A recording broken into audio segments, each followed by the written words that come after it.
Mobile legends খেলেন এবং মিয়াকে চেনেন না, এমনটা হতেই পারে না। কিন্তু তার ব্যাক স্টোরি কতজনই বা জানে। মিয়া মূলত এলফ জাতি থেকে ছিল এবং তার এই জাতিকে তাদের অস্তিত্ব টিকিয়ে রাখতে কত কিছুই না করতে হয়েছিল এবং আজও তারা নিজেদের জন্য লড়ে যাচ্ছে। মিয়ার ব্যাক স্টোরি মোটেও সহজ ছিল না, আর আজকের এই ভিডিওতে আপনারা মিয়ার ব্যাক স্টোরি দেখতে যাচ্ছেন। তো চলুন কথা বাড়বো না, ডাইরেক্টলি ভিডিওর মধ্যে চলে যাই। এই গল্পের শুরুতেই মিয়া তার ভাইকে জিজ্ঞেস করে, যুদ্ধ কি ভাইয়া? যখন ল্যান্ড অফ ডনের জাতিগুলো একে অপরের সাথে ঐক্য আর শান্তিতে থাকার পরিবর্তে একে অপরের বিরুদ্ধে দাঁড়ায়, সেটাই যুদ্ধ।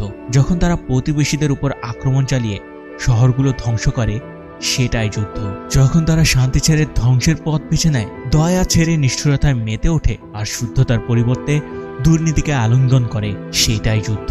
মিয়া সময় তার ভাই স্টেসকে আবারও জিজ্ঞেস করে, শান্তি, দয়া আর শুদ্ধতা, এটাই কি তোমার এই পৃথিবীর জন্য ইচ্ছা? স্টেস আর কোনো উত্তর দেয় না। ট্রি অফ লাইফের ডালপালা তাকে আলিঙ্গন করলো আর সে গভীর নিদ্রায় ডুবে গেল। এবার হয়তো তার ঘুম ভাঙতে অনেক বছর লেগে যাবে। এতদিনে মিয়া সেই ছোট মেয়ে থেকে পরিণত হবে এক অদম্য যোদ্ধায় এবং মুনলিট ফরেস্টের রক্ষক হিসেবে দাঁড়াবে। মিয়া গাছের ওপর উঠে শত্রুর অনুপ্রবেশ লক্ষ্য করলো। অর্ক আর ডিমনদের একটি দল সীমান্ত ভেঙে ঢুকে পড়েছে আর তাদের আঘাতে লুনার এজিস কেঁপে উঠল।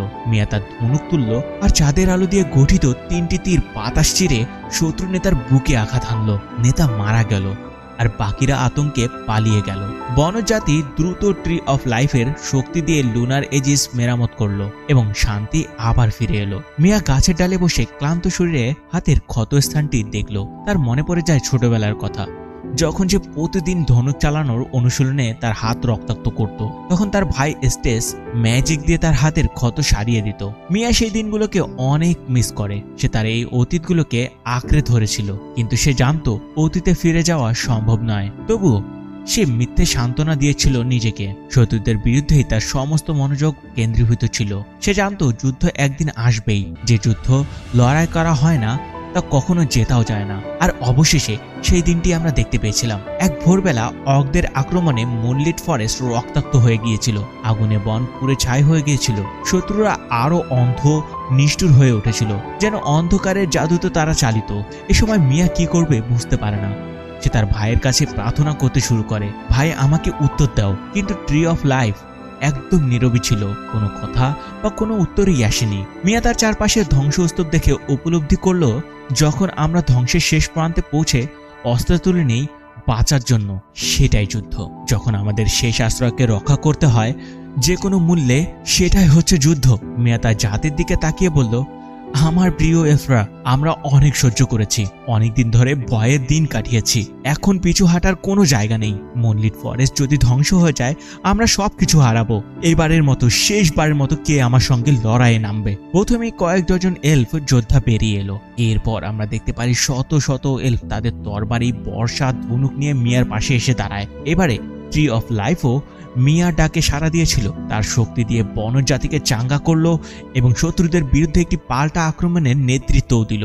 মিয়ার সময় সফল হয়েছিল। মিয়া শত্রুদের তাড়িয়েও দিয়েছিল। মিয়ার সময় আকাশের দিকে তাকিয়ে বলে, ভাই আমি বুঝতে পেরেছি, শান্তি, দয়া আর শুদ্ধতা তোমার স্বপ্ন, কিন্তু আমাদের অস্তিত্ব টিকে রাখতে যুদ্ধ বাতলে আমরা পিছু হাঁটবো না। আমাদের জীবন আর ভূমির জন্য আমরা শেষ পর্যন্ত লড়বো। আমাদের শক্তি দাও, সাহস দাও, আমাদের এলফ আর ভূমিকে রক্ষা করার জন্য সাহায্য করো। হে মোবাইল লিজেন্ডস, কি অবস্থা আপনাদের? আপনি কি একজন স্কোয়াড লিডার এবং মেম্বার? তার সাথে আপনি হয়তো বা স্কোয়াড ভার্সেস স্কোয়াডের মধ্যেও ইন্টারেস্টেড হতে পারেন এবং আপনি হয়তো বা অনেক মেসেঞ্জার গ্রুপের মধ্যেও জয়েন করছেন SVS করার জন্য, কিন্তু এসব কতটা ইফেক্টিভ? তাই এই জিনিসগুলোকে আমরা একটু ডিফারেন্ট লেভেলে চিন্তা করছি এবং ডিফারেন্ট লেভেলে নিয়ে যাওয়ার চেষ্টা করতেছি। আমরা চিন্তা করেছি যে সকল স্কোয়াডগুলো SVS এর মধ্যে ইন্টারেস্টেড, আমরা তাদের সাথে ডাইরেক্টলি যোগাযোগ করব এবং তাদের মধ্যেই র্যান্ডমলি ভাবে ম্যাচ অর্গানাইজ করে দেব।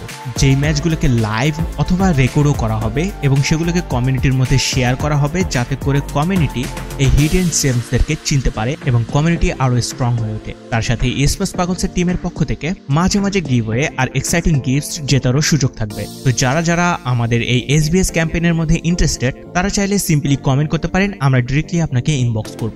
ধন্যবাদ।